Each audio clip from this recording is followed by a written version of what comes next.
Or the last one, a suicide bomber. We're going to use a robot with a bomb to subdue a suicide bomber.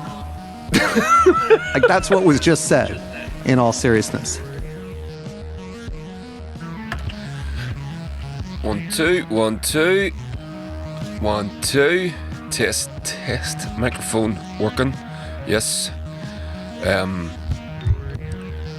Camera working. Boom. Yes, it is.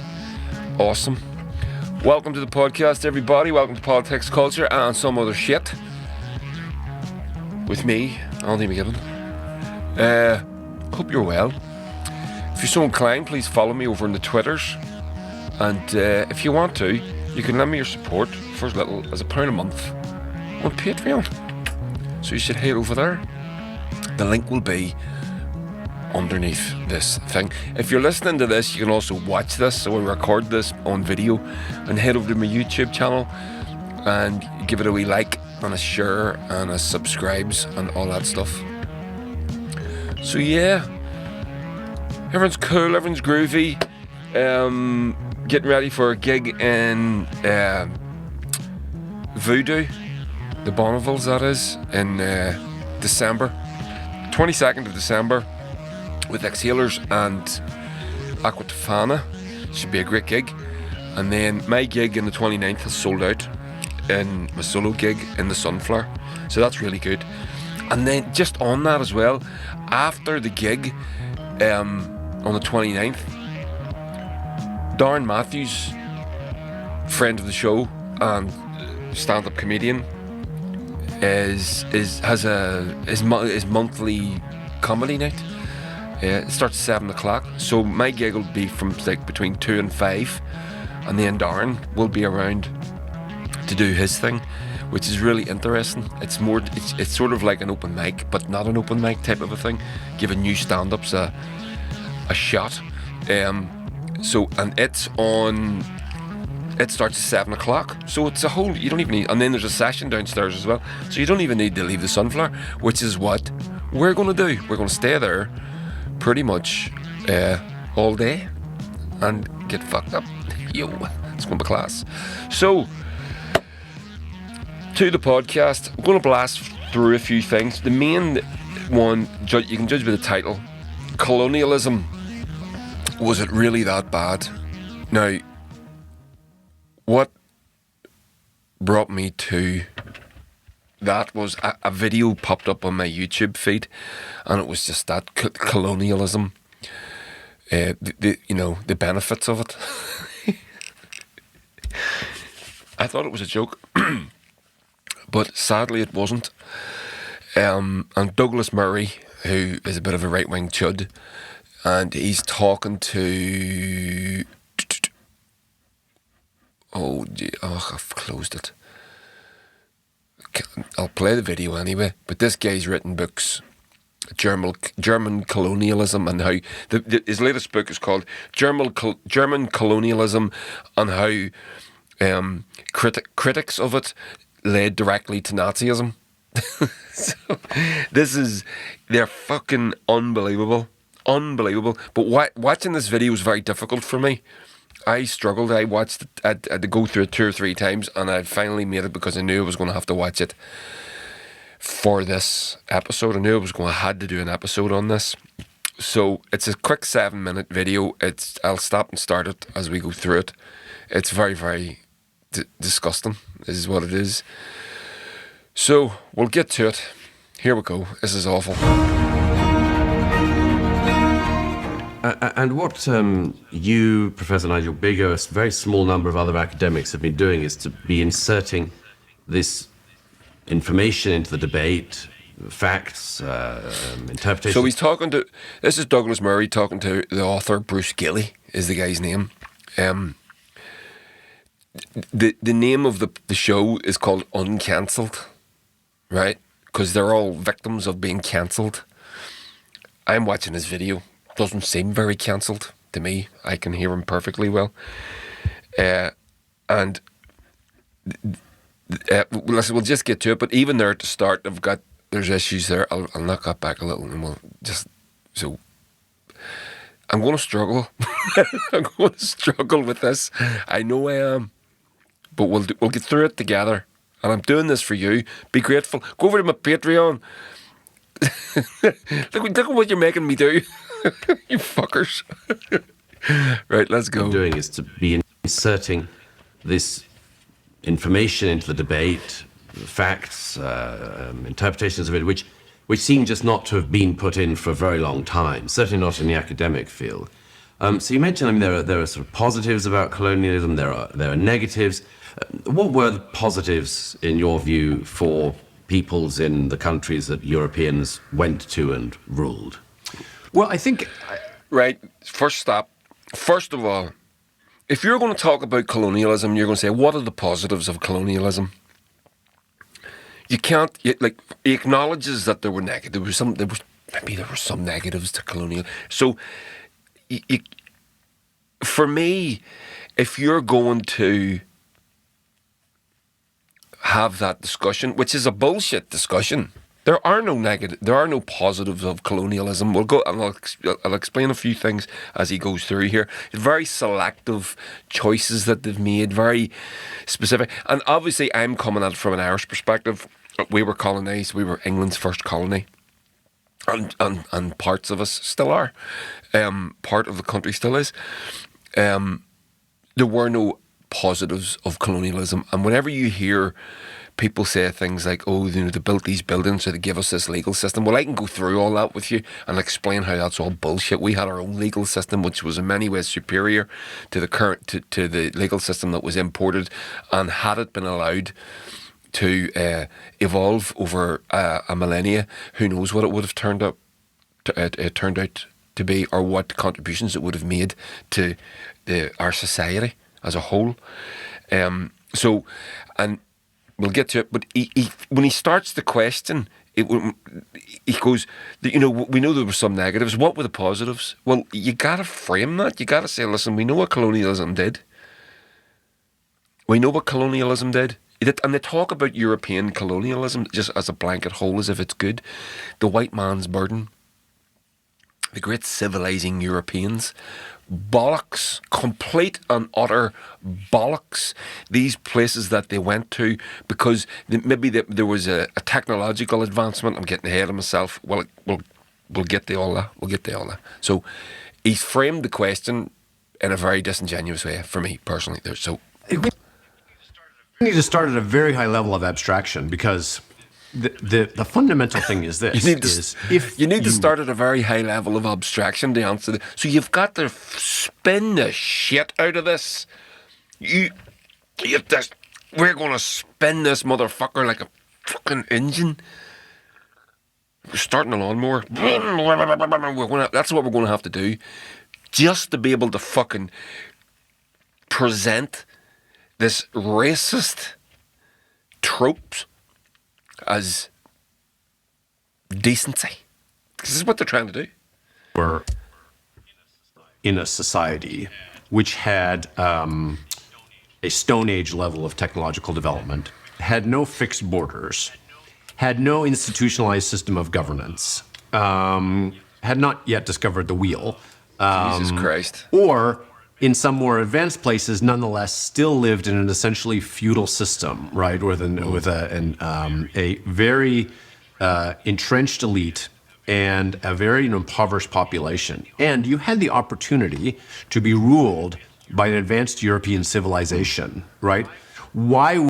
You had the opportunity to be ruled by an advanced civilization. Let me tell you, Dr. Bruce, this is a fact. Nobody wants to be ruled by anybody other than themselves. The Irish don't want to be ruled by the English. The English don't want to be ruled by anyone. They seem to think European Union. We know what they did with Brexit. Cut their noses off to spite their face. Whenever the narrative was spun and confused, that this club that you were an equal member of, that you paid into, that you asked to join, was some sort of a ruling diktat. Nobody wants to be ruled. You don't choose to be ruled. And this is the level of abstraction that he's talking about. So abstractly, if you to choose to be ruled by an advanced European civilized economy or country, if you're living in some proto-feudal society or less than technologically advanced society, you're going to choose to be ruled. No one chooses to be ruled by anyone that isn't there, that doesn't come from themselves. Now, that's not to say that some of the countries that were colonized, maybe they didn't have. Maybe they were technologically less advanced. Maybe there was a cruelty. There was a slave society, or it doesn't fucking matter. Colonization is wrong. There's no good comes from it.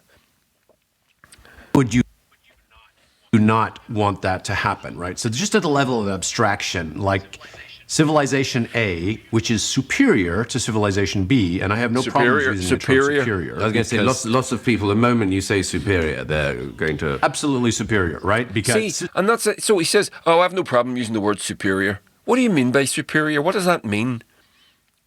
You've got superior technology, right? Well, obviously, you have to assume that that's a given, because if you're going to colonize a country in Africa, South America, or Asia, you're going to have to be technologically superior in order to do that. He talks about no fixed borders. I was listening to a podcast this morning with Aaron Bastani interviewed a guy that's David Graeber's last book before he died. He co-authored it, and it's just been released. And he talks about ancient humans, and basically he puts it down. Whenever we think of these ancient humans, we think of them as being as unadvanced as us. We tend to think of them as little more than sort of primates, or ancients, like 50,000 years ago. And as all this new evidence has come to light, that's not true. And none of it is true. And this is a part of the thinking that these guys have atrophied they've become atrophied in their thinking. Because we have this thing that we think that we are at the pinnacle of human civilization. What we are at the pinnacle at is human production. The ability to produce goods and things, great medicines and technological advancements for sure. But is that the pinnacle? And there's new evidence coming out now suggests that it's turning everything on its head. These ancient civilizations, these human brains that they had back, that humans had then, exactly the same as ours today. Capable of the same level of communication and speech and thought. And the idea that you're less advanced, so therefore you deserve to be colonized, and it's a good thing to colonize you. And throughout this video, and I didn't watch it all because this is just a snippet of a longer interview. I couldn't watch it, I'll actually be honest with you, but if I was challenged to, I would. I would be interested to know, did they talk about the toll of a human life, the colonization, which is modern European colonization, is one of the engines of capitalism. This is where the whole capitalism, colonization and Christianity, 3 C's, were those 3 driving forces together go in, take from another country. Colonization is just taken from other people. That's all it is. And that these guys are so-called cancelled, wearing the victim hat cancelled. Good.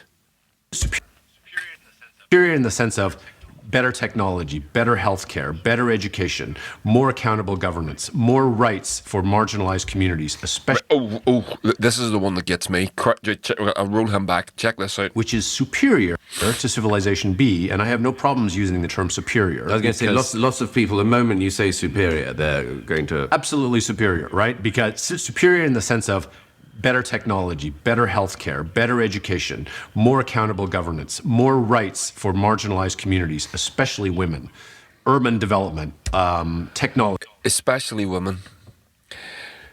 Our ancient civilizations, our tribal ways of that it was referred to as indigenous people today, that women had less rights. Well, I can tell you, women had more rights in ancient Ireland than they did under colonialism.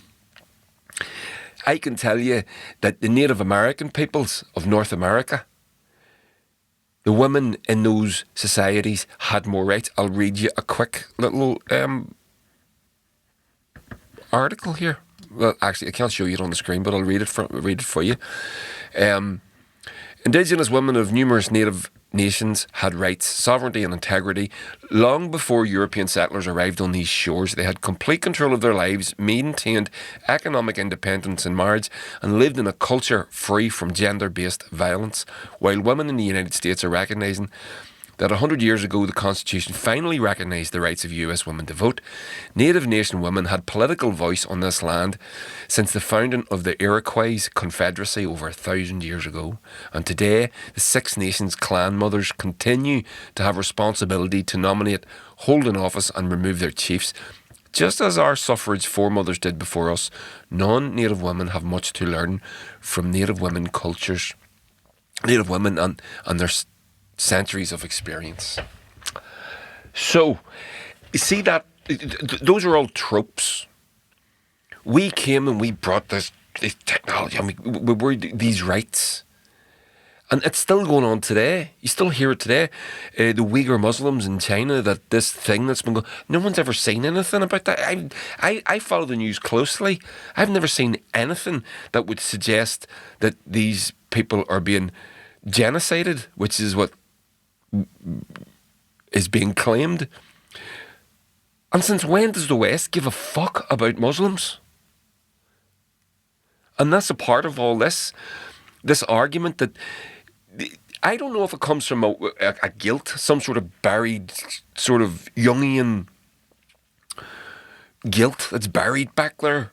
And this is how it manifests itself, by trying to excuse the obvious and bountiful crimes of colonialism.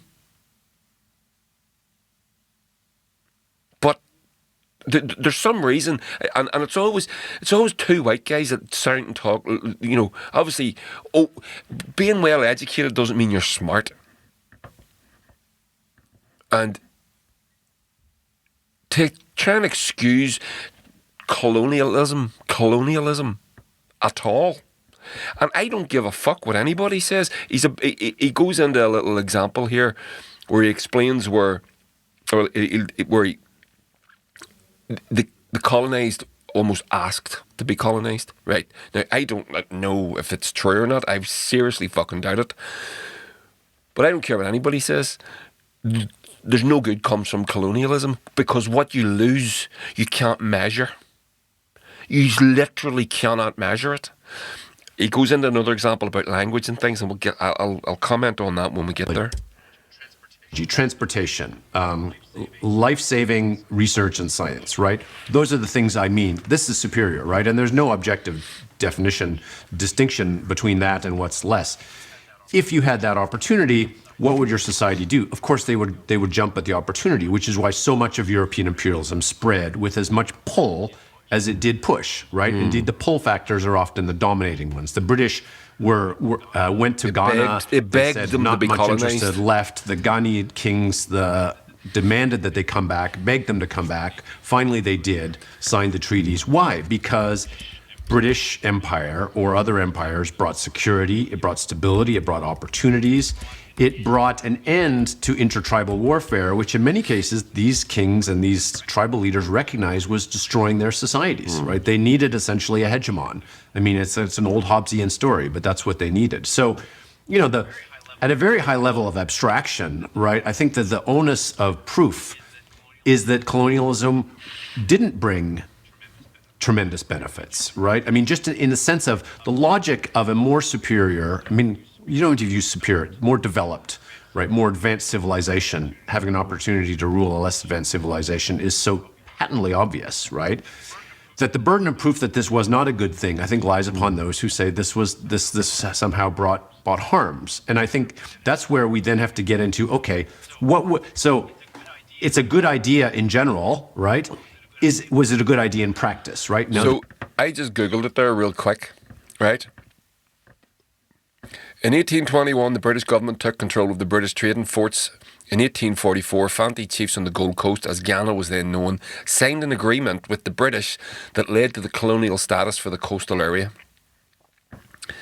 In 1902, that's what he's talking about. The Fanti chiefs on the Gold Coast signed an agreement with the British that led to colonial status for the coastal area, that they asked to be colonised. Now, I'm going to dig a wee bit more into that while this video was playing for you. In May 1956, Kwame, can't pronounce his name, sorry, issued a white paper with proposals for the Gold Coast's independence. The Gold Coast Assembly adopted the resolution demanding independence from Britain. The British government stated it would agree to a firm date, etc., etc. 1950s, Ghana became an independent state in 1957. So, if they did ask, and I seriously fucking doubt it, there's got to be more to it than that. It can't just be, could you please come and colonise us? That's not what fucking happened. I know it. I'm going to find out for you now, but I'm pretty fucking sure. But if they did, they also asked, could you fuck off? So, there's that.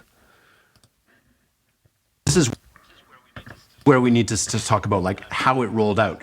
Places were better, places were worse. There were abuses here, not here. I mean, now we get into what used to be the debate on colonialism, which is let's talk about the practical opportunities, feasibility of things that were done well, things were done badly in particular contexts. But this idea of a blanket condemnation is just not tenable. I suppose there's two things that the anti-colonialists say at this point, which is, first of all, there are maybe technical advantages. Anti-colonialists? That's everybody. That's everybody else, apart from you fucks. Everybody's accepted that colonialism was bad. I'm onto this, by the way. I'm hunting this out for you. And so on, but that two things occur with colonialism. One is the presumption that there are people who are sort of morally better going into less morally developed societies, and the other one would be something along the lines of you're instituting a form of inequality. And along the lines of that, you're also, for instance, eradicating local cultures, local norms. You're replacing local norms with European norms. What do you say to Check those this out. claims? This is All bullshit. of them don't withstand scrutiny. Again, the idea of a moral superiority is one thing that was distinctly absent in the European mission. If you take the idea of the civilizing mission seriously, right, what it implies is the moral potential, right, of those you are colonizing to be exactly like you. That was very explicit, right?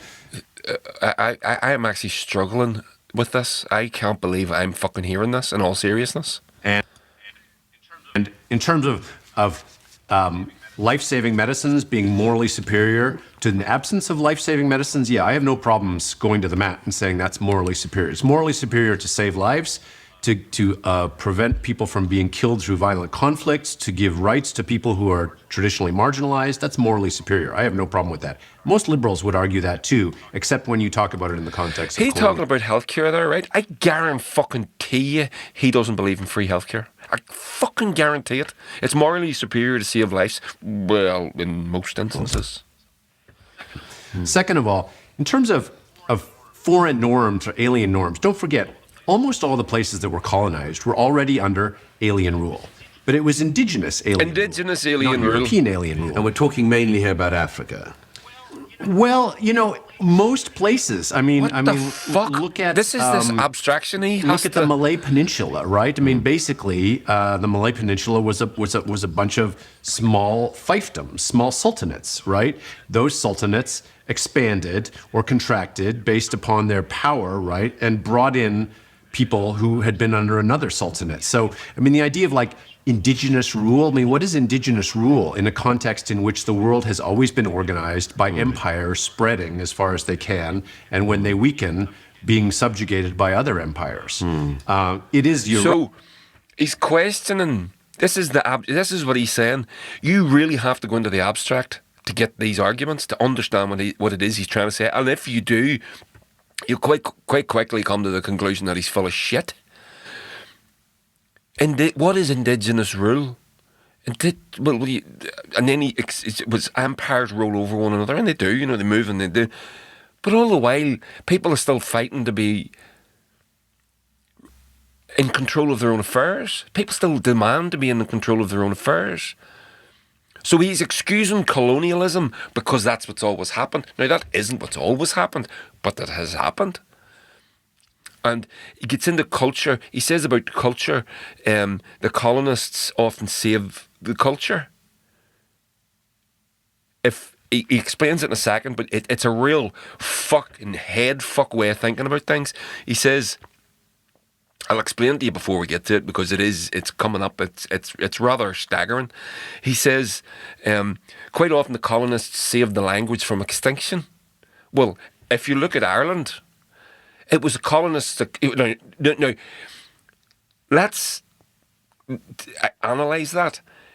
The colonists did write it down. Our tradition and our cultures, as is most traditions and cultures across the world, indigenous cultures, were oral, right?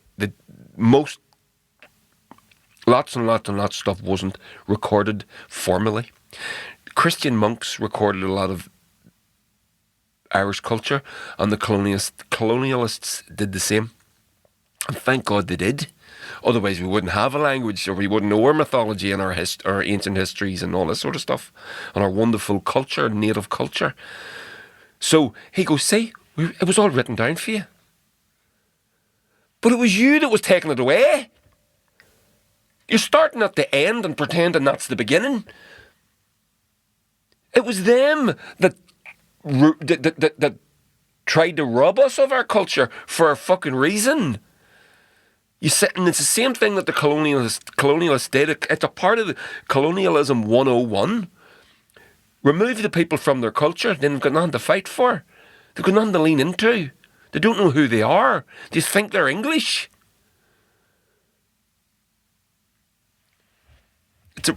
This is stunning. Right. Wait till you see when he... Now, so, remember what I said there? They're claiming credit for recording native culture. But they're the ones that were separating the natives from their culture. None more so than here in Ireland. So because they recorded it, they want credit for recording it, that they were trying to destroy, the thing that we were trying to... most explicitly clear in Africa, because you can actually see what was happening at the time of European conquest. I mean, the Fulani slave empire, which was basically an Islamic caliphate of the central part of the Sahara, was spreading towards West Africa when the British came in. The reason why it was so easy for the British to establish their control in northern Nigeria was because those groups recognized the choice was British imperialism or the Fulani slave empire. And the British Empire started to look very attractive compared to that. Third point, destroying local cultures. European imperialism was famous for its discovery and documentation and celebration of local cultures.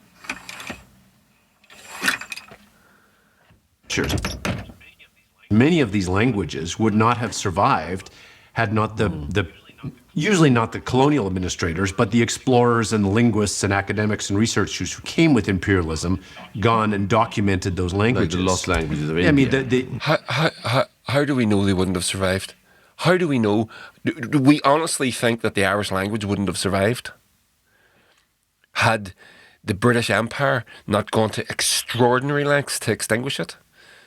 Like, if you don't speak in English, you will starve to death. Do you think they didn't do that down there? Do you think they didn't do that elsewhere? Of course they fucking did. Because that's what they do. That's what they all did.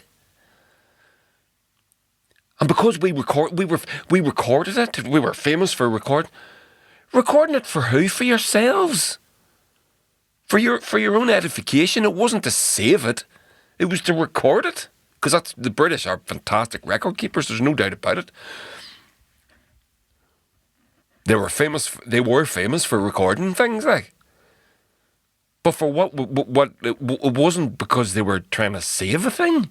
They were just recording a thing. Breathtaking, absolute abstraction in thinking is beyond. Literally twisting themselves into a pretzel to try and excuse the fucking greatest crimes of humanity. 10 million people killed by the Belgians in the Congo because they turned the Congo into a rubber plantation.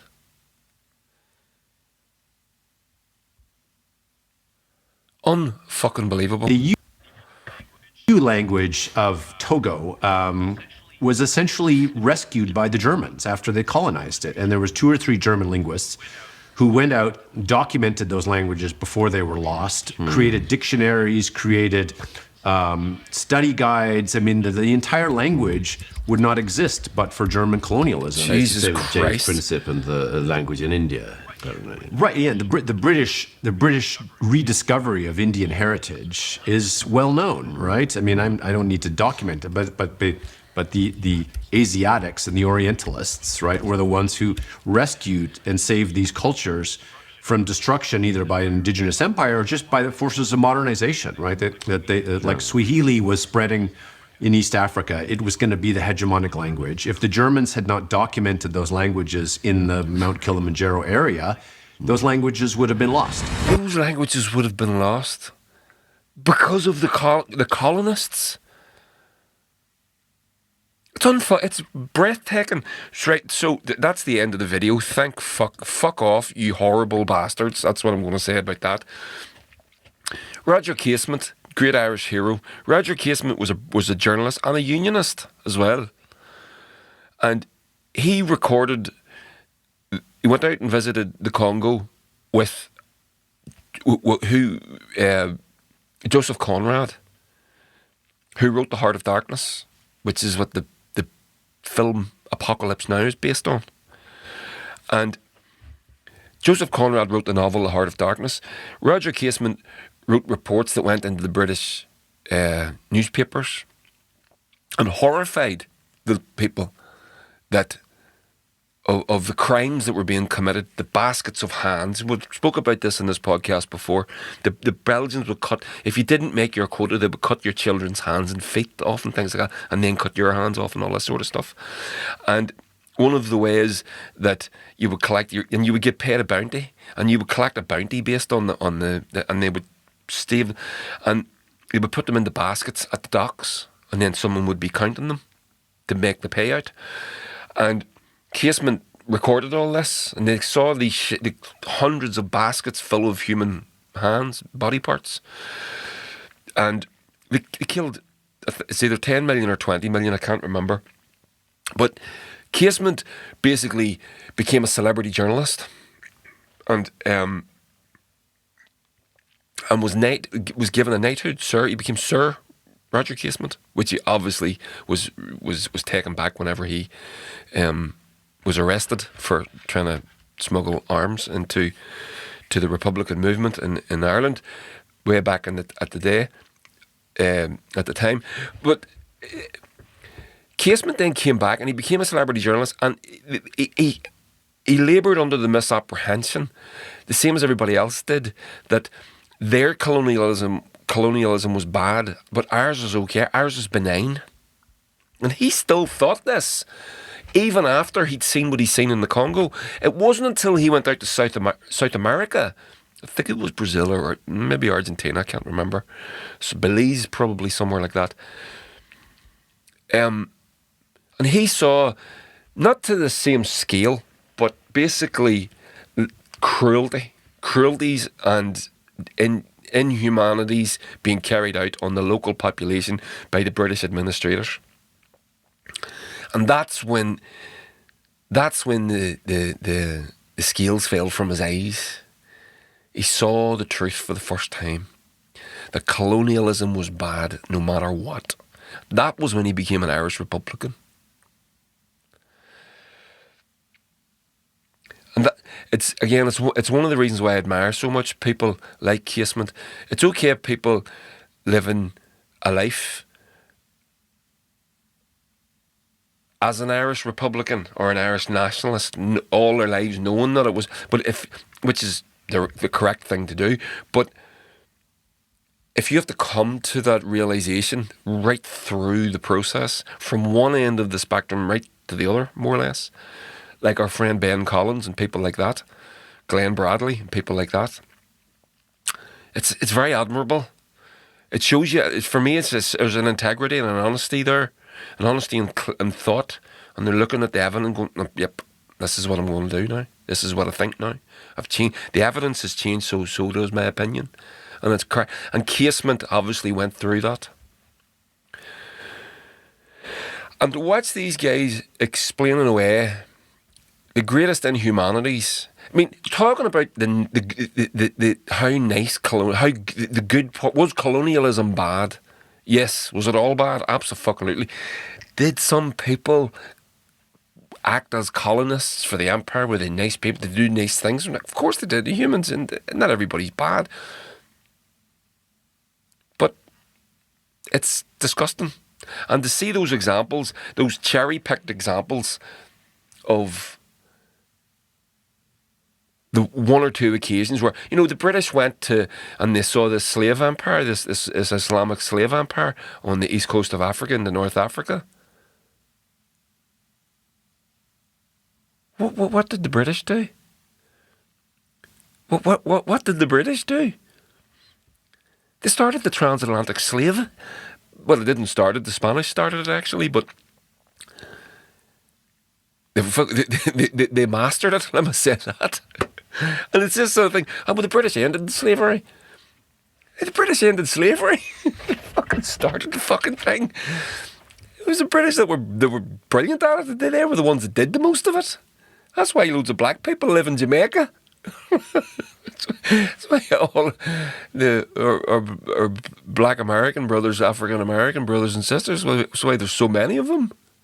They were all stolen from Africa by the British.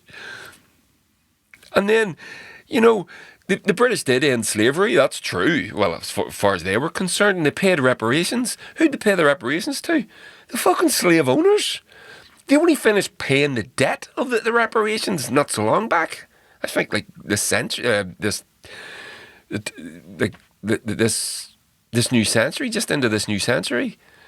They've only just finished paying the debt off that they paid the slave owners. They didn't give the slaves the reparations. They gave the slave owners the reparations. So there we go. Enough of that. Off with you, you fucking monsters.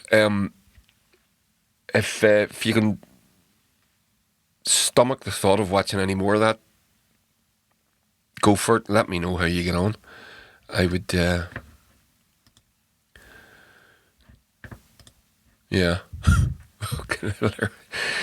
It's the good parts of colonialism. Jesus fucking Christ. Right. Here's an interesting story for you. I'm going to do this new thing. I'm going to do that in between. So that wee noise, I'm going to do that in between stories. So this is an interesting wee story, right? So I'm going to read something to you first of all. Or no, I'll show you. I'll put it up on screen. Where is it? Did I? Oh no, I didn't even. Ugh, sorry. Let me just do this up for you. See if I can find it. Yeah, that's it there. Good. So, the 3 laws of robotics. Concept by Isaac Asimov. So there it is on screen. I'll read that for you. Those of you that are listening to this obviously can't see that. So, the 3 laws of robotics, rules developed by science fiction writer Isaac Asimov, who sought to create an ethical system for humans and robots. Cool.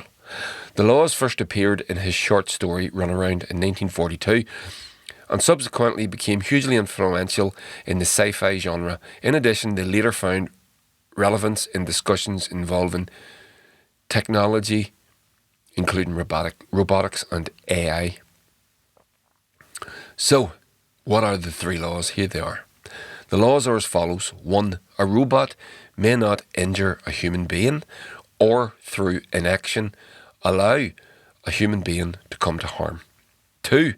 A robot must obey orders given it by human beings, except where such orders would conflict with the first law. Very clever, isn't he?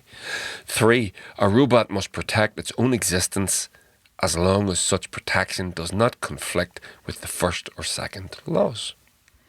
Asimov later added another rule known as the 4th or 0th law. 0th law. 0th law. Never seen that word in my life. That superseded the others. It stated that a robot may not harm humanity or by inaction allow humanity to come to harm. Very similar to the first law, that one, isn't it? So, why am I reading that out to you? Well, this is nuts. You're going to get a kick out of this. San Francisco votes to approve robots to use deadly force. Yes, ladies and germs, this is for real. The San Francisco police have just voted, the council have voted to allow the police to use robots to kill, to use deadly force. Only in America. You know when you see those fucking robot dog things and you just know they're going to put a gun on that, didn't you? You fucking knew it. When you see them, they're doing some assault course and all, you just, the first thing they're going to do is fucking arm that thing to the teeth. And Sis is on Reddit, some of the comments, I'm sure it'll work out just fine. Who said Americans don't do sarcasm? Somebody else says, I saw a movie about this once. It didn't.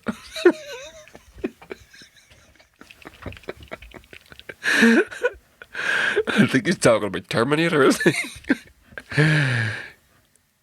Yeah. Let me see. What else? Oh God, this is going forever. Dead or alive, you're coming with me. 20 seconds to comply. Yeah. The Black Mirror episode Metalhead did a great take on the implications as well. Only currently more plausible because the machine was a dead ringer for the Boston Dynamics dogs. That's the things I was talking, the robot I was talking about, wasn't it? That currently exists. The only thing that's missing from real life is that the AI-powered autonomous weapon, something that scares the shit out. Oh, right. Sorry, let me just read that again. The only thing missing from real life is that it's an AI-powered autonomous weapon. Fucking hell. Something that scares the shit out of futurologists and ethicists. Ethicists. Because someone's military will almost certainly give it a shot. Someone's military. We know who's fucking Americans. Unbelievable. Somebody else says here, that would be an interesting side element if we get any progress on AI soon. Everyone panics at the mention of AI in the military, but it won't take long at all for militaries to make smart bot soldiers and drones if they're able to. And then it becomes a game of, well, if we don't do it, then our enemies will. Reaper drone able to pick targets and disagree with military handlers about the validity of a target individual would be a really interesting situation. We certainly would. Johnny Five is alive. So, that's a bit mental, isn't it? So wait till you hear. I got a video here for you of one of the lawmakers who obviously voted against allowing this in San Francisco. So we'll play this for you. It's really good. Check it out. For lots of people who are on low-pay jobs, they're not chasing That's not inflation. it, that's they're trying not to it. get a pay that is matching the cost of living because they're looking at their shopping bills. Sorry, that's not it at all. What have I done with it? I'm going to play you that video as well in a minute, but sorry. Oh, God, I fucked this up. Let me just... I don't know what I did there. Get rid of that. Do that. Thank There you, it President is. Walton. I honestly can't believe what I'm hearing in these chambers and what's in this proposal. I will associate myself with a lot of Supervisor Ronan's comments. And in some ways, I had concerns when I saw this in the first place. They've only been increased by the dialogue that we've heard here so far. I mean, it is a strange enough way to make policy to try to find one thing that might one day happen and then arm us to assuming there's no other way to deal with it other than a killer robot. But what I'm hearing here, I mean, just what's being invoked is really, I want to talk about this. I mean, I was very surprised to hear the Assistant Chief invoking Mandalay Bay. I mean, we're talking about a sniper in a fully occupied hotel. And the proposal is that the discretion granted here, even with sign-off by the Assistant Chief, would be to put a bomb-bearing robot to blow up that hotel? I mean, I just cannot believe that is seriously being suggested as an example. Or a sniper on an apartment building? We're going to blow up the apartment building with a robot? Or the last one, a suicide bomber. We're going to use a robot with a bomb to subdue a suicide bomber. Like, that's what was just said, in all seriousness. A robot with a bomb to subdue a suicide bomber. What's the threat that the suicide bomber poses? That they might detonate their bomb. So we're going to send a robot with a bomb to detonate a bomb.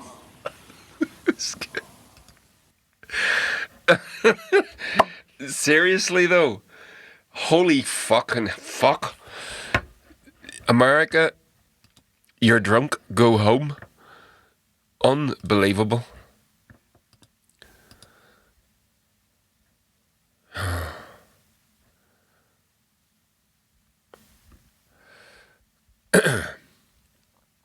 Pure mad.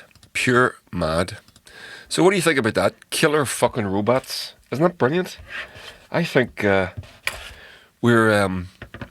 society is advancing at quite a rate.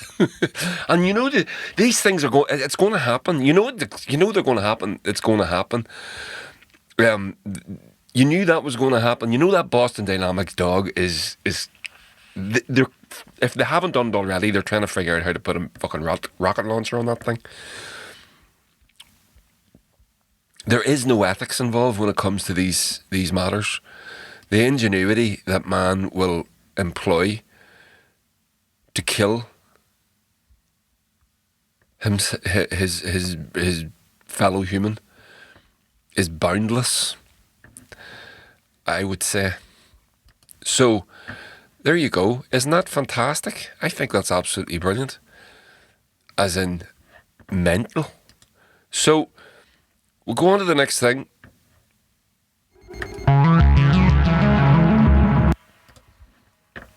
So I teased you there. I played you the video by mistake. So Nadeem Zahawi is currently the minister without portfolio in the current Tory government. And he went on to the Sophie Ridge show on, I think it's on Sky. And he had this to say. And basically, we're now, well, Basically, the nurses are going to slap it up Vladimir Putin, apparently, by not going on strike. Check this out. Thank you, President Walton. What the fuck? There's that video again. Oh, I know what I've done. Sorry.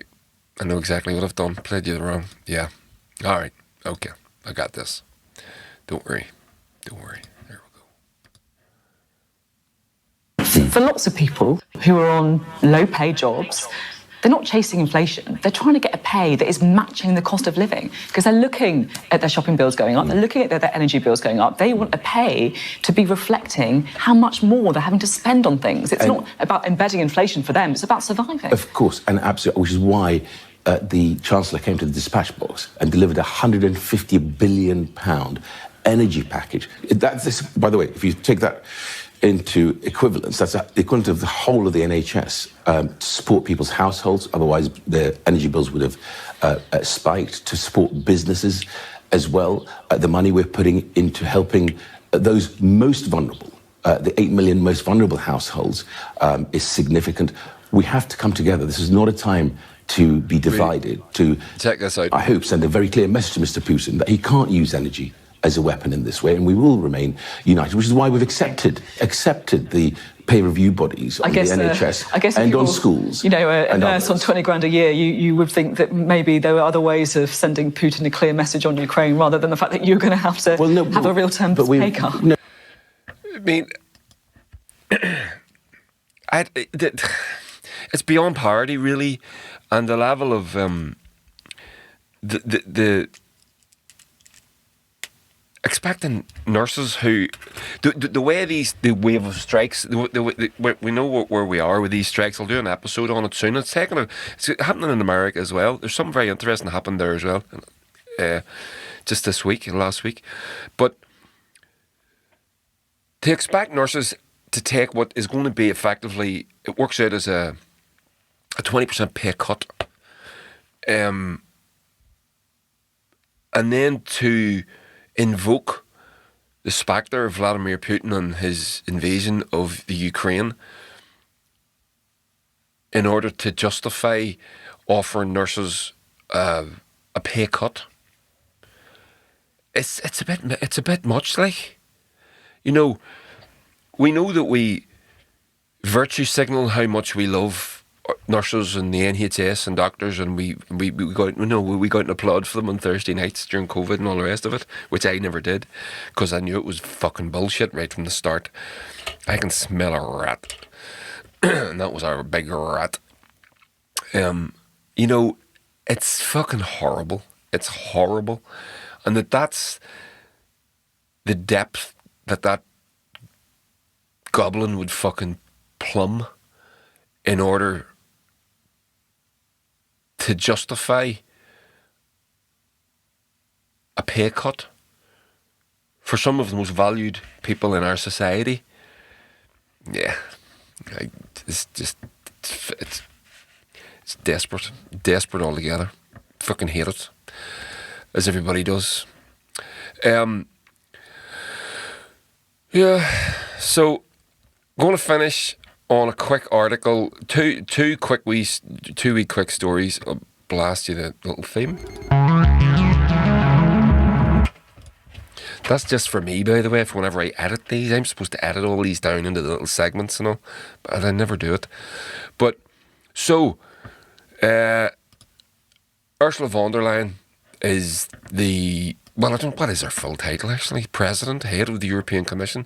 So, she's come out and she says, Ursula, here's the headline. This was in the Telegraph the other day. Ursula von der Leyen compares Russia's rule in Ireland, or Britain's rule in Ireland, to Russia's invasion of Ukraine. Ooh, it's getting spicy. Very good.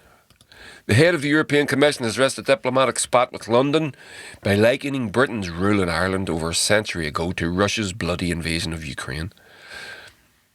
Well, I don't think that's unfair. we were fucking colonised. We've discussed this. Conservative, as far as, well, I'll not go too far into it, but Vladimir Putin hasn't caused a famine in Ukraine just yet. And he certainly would need to go a long way before he caught up with how many famines the Brits caused in Ireland. It wasn't just the one, as we know. Conservative MPs were appalled by the comparison, with one saying the remarks were beyond disgusting and it seems the UK bashing is alive and well in Brussels. Oh no. Mrs von der Leyen made her comments during an address to a joint sitting of the Irish Parliament in Dublin to mark Ireland's 50-year membership of the European Union. That must have been awkward for Leo and Michal, because they wouldn't fucking say anything like that. It takes somebody else to say it, to identify it, recognise it and say it. She said, I would like to dwell on the 5 Irish virtues that will help our union to face the common challenges ahead. First, the Irish passion for freedom. This country knows what it means to struggle for the right to exist. Today, another European nation is fighting for independence, of course. And just like our friends in Eastern Europe, you know that in Ukraine there is more state. Oh, God. Beyond belief. Yeah, on Friday, Jacob Rees-Mogg, former business secretary, told the Telegraph it's an extraordinary thing for Ursula von der Leyen to say, undiplomatic, unwise and wrong. It shows she is not entirely aware of historic circumstances. Au contraire, Mr. Jacob Rees-Mogg, you fucking prick. Says she's all too aware of the historic circumstances. Again, another white man. You know, the historic circumstances. You invaded our country, you fucking prick. That's it. That's the historic circumstances. Shows ignorance of the UK's relations with Ireland and a tragic failure to understand the depths of the wickedness of Putin's invasion of Ukraine, which has led to the slaughter of innocent people. Unlike when they came here. They came with feathers and cupcakes. No one died, and anyone that did, it was from having too much fun. So there you go. I don't give a fuck. I mean, the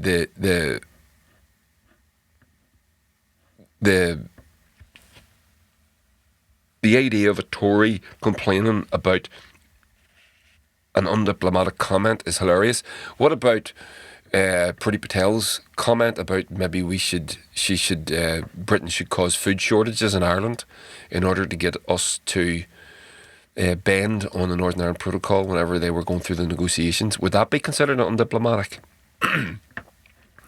Again, to use Mr. Mogg's comment, the historic circumstance. You know, if I'm to bring the historic circumstance of why the reasons the way Irish people would be offended by that and consider that statement to be undiplomatic. Again, famines that some refer to as genocides, attempted genocides. So I like that. I personally don't care. I wouldn't like to see the rest of the world know. I know it's different too. We've got it. The English are our neighbours and we have to be diplomatic and all the rest of it. But if Ursula von der Leyen, of who I am no fan, but if that's what she wants to spend her time doing, I would encourage her. So, yeah, this one. No, I'll save that for the next time. There's a new article there I wanted to read you, but we're up to about the hour now. So about this clown, Michelle Moone. No, I'll read it now because it's very interesting actually. So do we ident. So Michelle Moone. This article is a hatchet job on this fuck. So she is in the House of Lords, so lady something or other. Might tell you actually on this. So she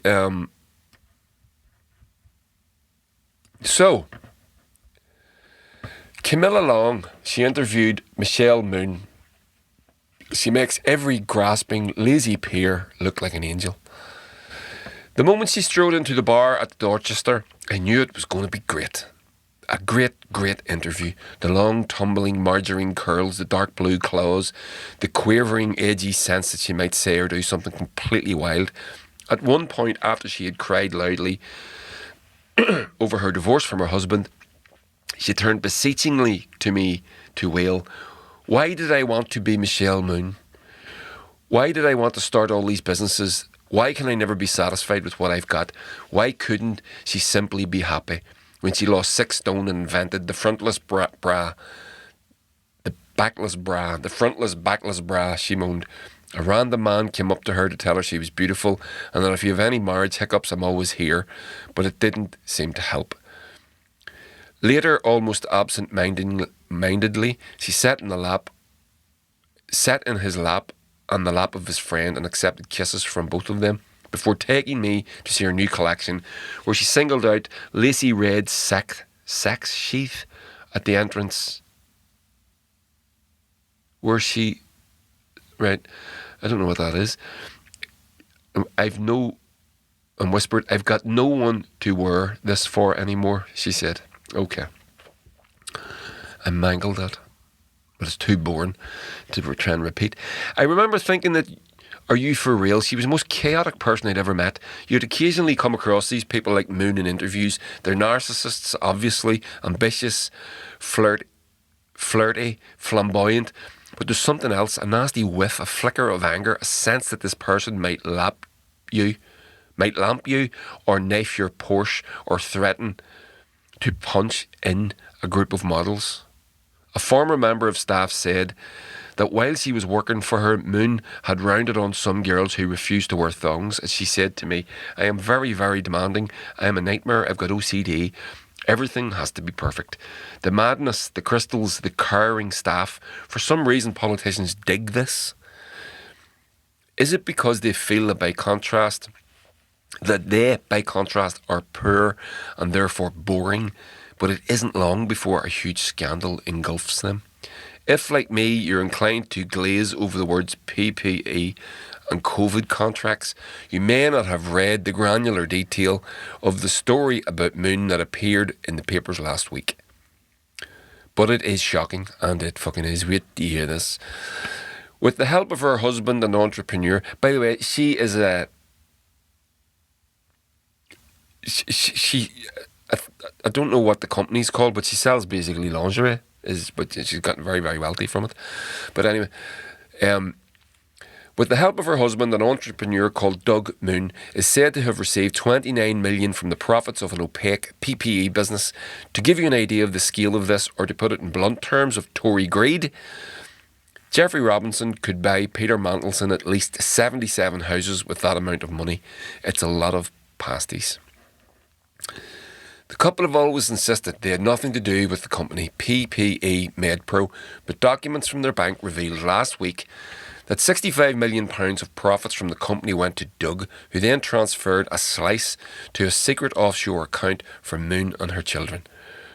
The reason they've always said they had nothing to do with it is that Moone used her position in the House of Lords to help the company get the contract, telling Michael Gove, among other ministers, to consider it for the VIP fast lane in May 2020, and that my team in Hong Kong could help. Never mind that PPE MedPro didn't even exist until 5 days after she spoke to the government. Never mind that it had no accounts, no profile, nothing to show for its expertise, but the contact for a factory in China. I could have done that. I could have gone on to Alibaba and got a contact for a factory in China to make PPE. What I don't have is access to the government, and that's what she provided. You understand how the corruption works?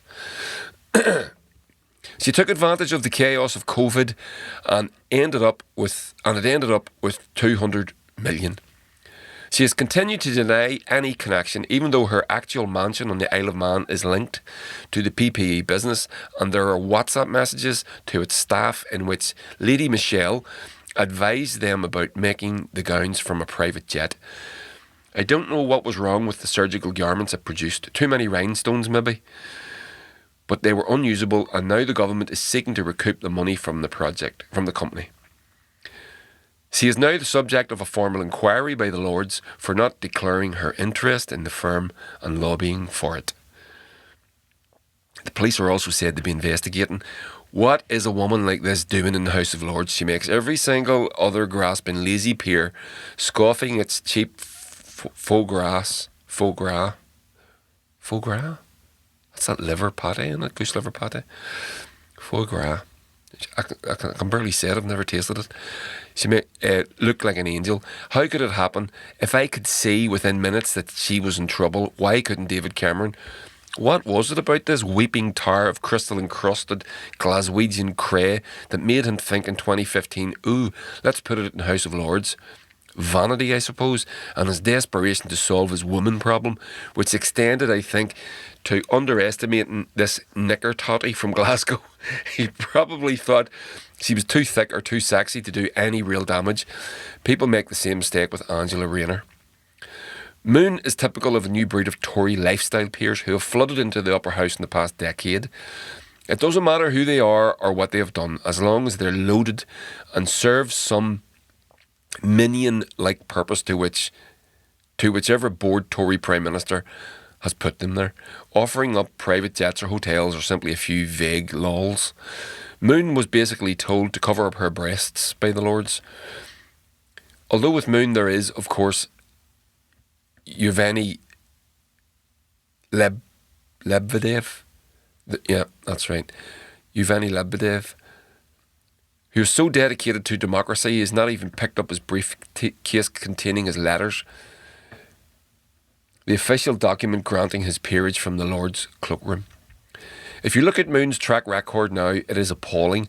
It's not just the PPE contracts, it is the allegedly racist message she sent in 2019, in which she told a man of Indian heritage he was a waste of a white man's skin.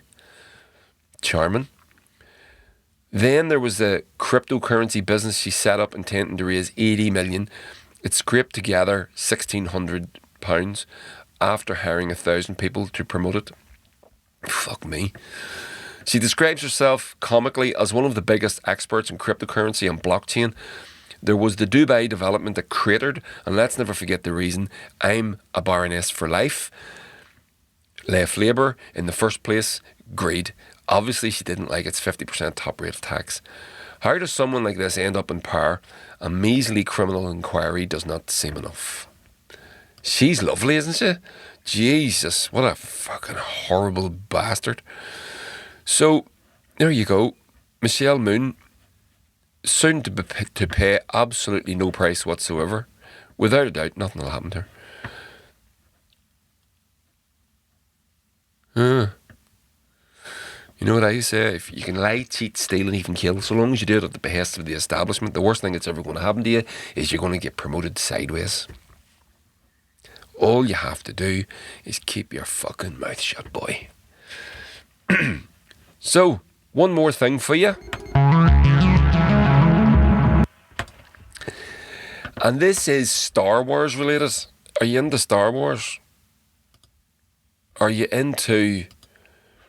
This would be the culture for tonight's pod. So, the latest episode, or the latest TV show in the Star Wars franchise is Andor, which is a prequel to a prequel. So the prequel was Rogue One, which is an interesting story about that. Rogue One, I like that movie. It's my favourite Star Wars film. A hairdresser who was working on the original Star Wars movies, there's a line in one of the movies where a character, I think it's Princess Leia, and she says,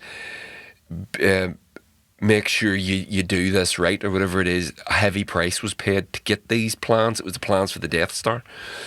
So this guy was working away, and he'd read the script, or he'd heard them rehearse, and and that line just spun around in his head, and he wouldn't let it go. And he just went, what price was paid? What does that mean? And apparently, then he wrote the script, Rogue One, him and a couple of others, I think. That's what I heard anyway. So, which is obviously about them and getting the plans for the Death Star. So Andor is the main character in this new TV show, which is a prequel to that prequel, which is odd, going back ways. But as with all these TV shows that are coming out now, they're all fucking horrible. They're awful, and they're killing the canon for me anyway. They're killing those franchises. But this is an exception. This is really fucking good, and if you like it, it's slow burn stuff, darker. You know, doesn't have the pew pew of the original Star Wars movies. Doesn't have that sort of child friendly. It's a bit dark. People die and shit, you know. So I watched it. I'm going to watch it again because I'm going to binge it because I was watching it as it was getting dropped every week, and so I want to binge it. And I'm going to do that when I get a chance soon. It's really, really good. So here's this article that I found, and the latest Star Wars episode is directly based on an IRA funeral. Huh. You don't say. Really fucking does. Andor has provided a hit with critics and audiences alike during its run on Disney+. It's now provided a very strange happening indeed. A Star Wars IRA funeral, kinda. Princess Leia's in the Rye. Season 1 of Andor has just concluded on this streaming service, and some mild spoilers will accompany this article. If I get a spoiler, I will not read it to you. And the finale brought with it a pivotal decision for the lead character, Cassian Andor, that further connects him to the events in Rogue One. We've still got another season of Andor to go, but for now, let's get to the whole Star Wars IRA funeral thing. During the course of the season, Cassian's adoptive mother, played by Irish actress Fiona Shaw, succumbs to illness and passes away. Well, that was a spoiler, but yeah, that happened. Her funeral takes place in the season finale, and as fate would have it, the procession was directly inspired by the Irish Republican Army. Let's have showrunner Tony Gilroy explain. The first comp is somewhere between those epic provisional IRA funerals. God, there's footage of some of them, and it's just incredible what these funerals turn into. And the other comp is a New Orleans second line funeral procession. The joy and soul of that. So those are the two comps. There's also the idea of civic organisations like the Daughters of Ferrix and the Community Orchestra of Aspirational Musicians. That's okay. So you can see all the different people in the town, but that's where it all came from, and there's a picture of it on the screen. Sadly, the journalist opted not to press Gilroy on his apparent fascinations with epic IRA funerals, proof positive that those that literally anything can make it into the Star Wars universe. So there you go. There you go. Just a wee thing. Just thought you'd like to see that. It's interesting, isn't it? And I think the thing that I want, the whole idea of where creativity comes from, where ideas come from. I was watching a great sketch the other day, and it was oh God, what's his name? The American comedian, he died a few years ago. I can't remember. I forgot his name. It'll come to me. But basically, he's this little chat show, and he keeps asking the guests, where do you get your ideas from? Which is a bullshit question, and they all just tell him to fuck off. And, yeah. So it's that wee germ of an idea, and then he ran with it, and he turned it, and eventually ended up making what I think is the best movie in the whole Star Wars universe. But there we go. That's me. I'm done. Don't forget, like, share, subscribe, and follow me over on Twitter and the Instagrams and the YouTubes, and if you want, you can lend me your support for as little as £1 a month. And colonialism, was it really that bad? I can't believe that fucking video. Seriously, can you actually believe that was a thing that happened? It's pure mental. Like,